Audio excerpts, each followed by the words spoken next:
Hello everyone, and welcome to Hyperanalyzing LCS, the series where I discuss the biggest moments from the LCS and give attention to the tiniest details that can decide the outcome of a game. This week I will look at some plays from Week 5 of the 2022 LCS Summer Split. FlyQuest and Golden Guardians had this insane fight that ended with only one player still alive. Before the fight's over. Terrell number 2 also on the menu. Nice little ulti. They're cutting off 2 from Golden Guardians, but the Rift Herald's already pretty low. Olay looking maybe to lay down a defensive ulti, and the Toucouille does go down. Rift Herald's loose, not sure we got it, but we'll find it in a moment because the Blaze Olive pops on in. Ulti out from Stixay as Golden Guardians onto Philip we go. Needs to find the stun. Pride Struggle with the KO ulti. Looking good as he spins around the team, but somehow no one is dead. And FlyQuest certainly got the Herald because Licorice and Pride Circle trying to make sure they don't get it. Licorice gonna get popped on. The eye's still there, and surely it's gonna dissolve. Indeed does. Olay tanks the incoming stun from Toucouille, but everyone is going to live as long as Licorice can make it over. He has to flash, and Jose finds a kill on the other side. Braum going down. Kale, though, finding a kill in the back end. Is Philip also in trouble? Blaze Olive able to pick that up, and Golden Guardian still not done. They defend the eye to the death, and Stixay now going off as Tom Kench has picked up 2 in that fight, but Toucouille is so good on this champion, and Afro and he are going to outplay Golden Guardians! Both teams group up around the second Rift Herald. Toucouille tries to split up the enemy team with Weaver's Wall, but Olay stops the wall with Unbreakable. The start of this fight goes pretty well for Golden Guardians as Olay's Glacial Fissure stops FlyQuest from entering the river, a Blaze Olive hits 3 with Vision of Empire, and Stixay does a lot of damage with Moonlight Vigil. On the other side of the fight, Jose Diodo does get the final blow on the Herald, but he is hesitant to pick up the eye. Pride Stalker and Licorice combo the Wukong and KO ults for a lot of damage on Philip and Jose Diodo, and FlyQuest would be unable to claim the eye of the Herald. Johnson chunks Licorice low with Super Mega Death Rocket, then he makes his way around the blue buff pit to safely rejoin the rest of his team in the river. As GG tries to get their low health top laner out of the fight, 3 members of Golden Guardians end up stuck in the Baron pit. Licorice and Olay have to blow their flashes, but Jose Diodo is already diving in with Resonating Strike on Olay. This ends up being a 1-for-1 trade initially, but a Blaze Olive hits a big Nova move on Philip over the Baron pit wall. Philip uses Hollowed Mist, forcing a Blaze Olive to flash into the Baron pit to finish off the kill. This allows Toucouille and Johnson to take down a Blaze Olive in return, but then Pride Stalker flashes back into the Baron pit and is almost able to take down Johnson. FlyQuest turns this play around and Pride Stalker falls to Afromu's Ignite. However, Stixay is the next to join the play, flashing forward to finish off Johnson. Afromu has to flash away, but Toucouille lands a big knockback across his Unraveled Earth to stun Stixay and keep him close enough for Toucouille to finish off the kill. As Licorice re-enters the fight to clean up the last kills, Afromu uses Devour to save Toucouille. This does alter where Toucouille is throwing his Threaded Volley, but he hits just enough rocks to kill Stixay before getting devoured, and Threaded Volley continues while he is devoured, so 2 more rocks are thrown into Licorice while Toucouille is inside of the Tom Kench. With just a sliver of health left, Afromu pops Thick Skin for a life-saving shield, and a Tongue Lash gives him a heal to keep himself alive even longer. Licorice is able to finish off the kill with his final auto attack, but Toucouille takes down Licorice to end the fight as the only player who is still alive. CLG took the lead in their upset game against Team Liquid with this team fight around the Baron. They were going to be a bit lazy with the Baron setup, but no, it is, or the Dragon itself. TL still don't know for sure. Controlled over the wall, now they know. Teamfight's going to start pretty soon. Frontline found. Flash, headbutt, pulverize, and they get rid of Wukong. Here comes the team fight. Is going to be enough. It was only the clone they killed. And down goes Fiora. A great ulti for Bjergsen. Gets away with it. Zonia's but the support is down. 1 hit left, and Santorin will stay alive. They get Bjergsen, though. He's only going to kill a clone, but can he find Wukong himself? He got the slow. 200 HP. Hansama flash for a slow.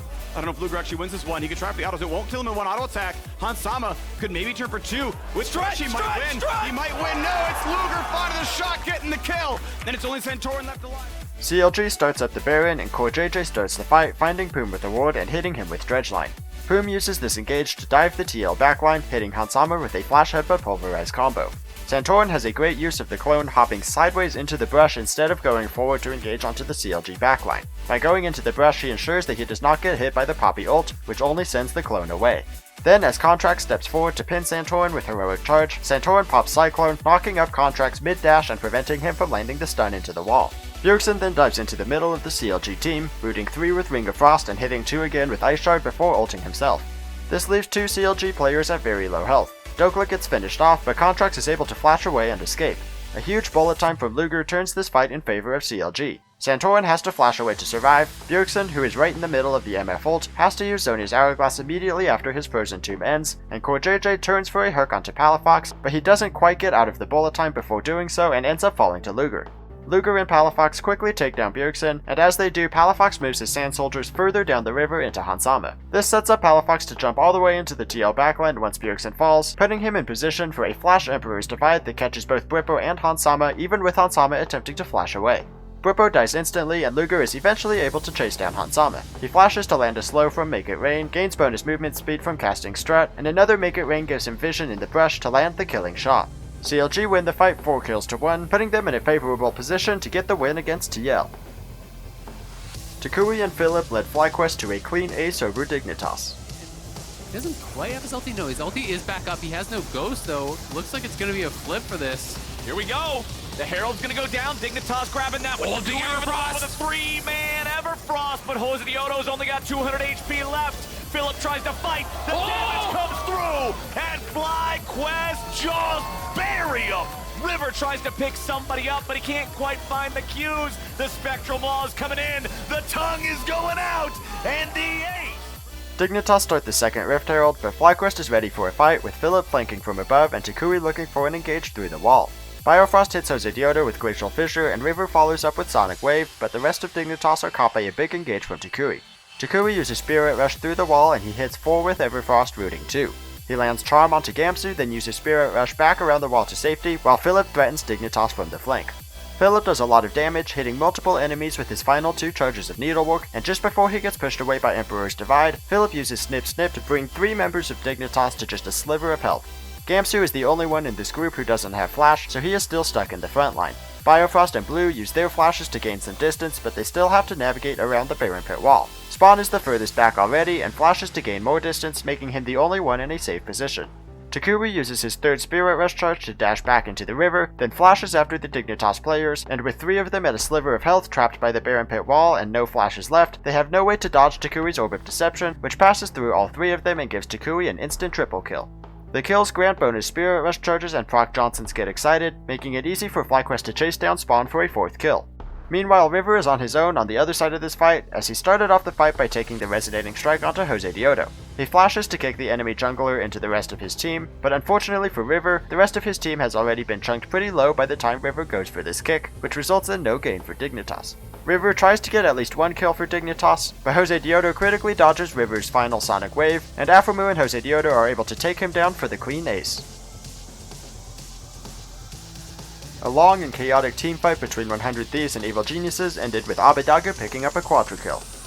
It's looking great. This is what I mean. Like they investigate, and because they didn't put enough members on the Herald. Oh, never mind. It's going to be a full-on fight. 100 Thieves might have took the Herald, but they can't get to the eye. Evil Geniuses come in, and they're going to find the first kill on the closer. 100 Thieves looking to get anything back, but Danny's made his way into the fight, and he jumps in with a killer instinct.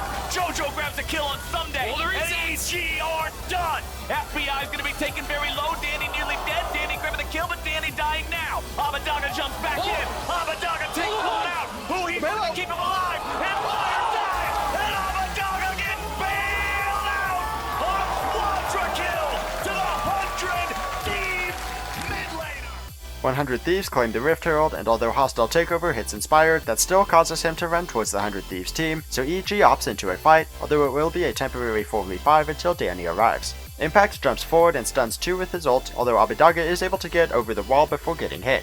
Closer, however, does get chain CC'd and falls first in this fight.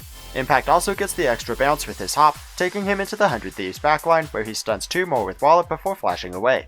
EG takes a lot of damage from the cannon barrage, but Danny is now in range to use Killer Instinct to get into the fight, and with his damage, Jojopyun is able to finish off a kill on Sunday. Abbedagge uses Emperor's Divide to block the entrance to the jungle, but it doesn't knock anyone back, and EG commits further to the fight. Jojopyun uses Spirit Rush to dive onto FBI, but FBI takes him down, and Danny just barely doesn't have enough damage with his Q, so he has to step forward into danger to finish the kill. Meanwhile, Inspired flashes towards Abbedagge and targets him with Heroic Charge, but he somehow misses all of the walls, so he doesn't get the stun and has to run away, allowing Abbedagge to take down Danny with his Sand Soldiers. Impact jumps over the wall to chase Abbedagge, but Abbedagge has a great use of shifting sands to get a shield and dodge the boomerang before redirecting all of his soldiers back towards Impact to get the kill and survive with a sliver of health.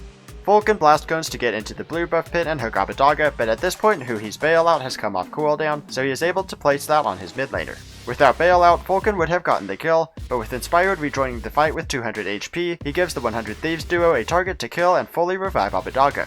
Additionally, Inspired's second attempt at heroic charge against Abbedagge falls just short of contacting the wall, so Abbedagge once again avoids getting stunned. This ensures that Abbedagge picks up the kill, bringing himself back to life with Huhi's bailout, and with just the support left for EG, Abbedagge is able to kite back and finish off Vulcan for the Quadra kill. Thank you for watching Hyperanalyzing LCS. Hit subscribe and come back next week for my analysis of Week 6.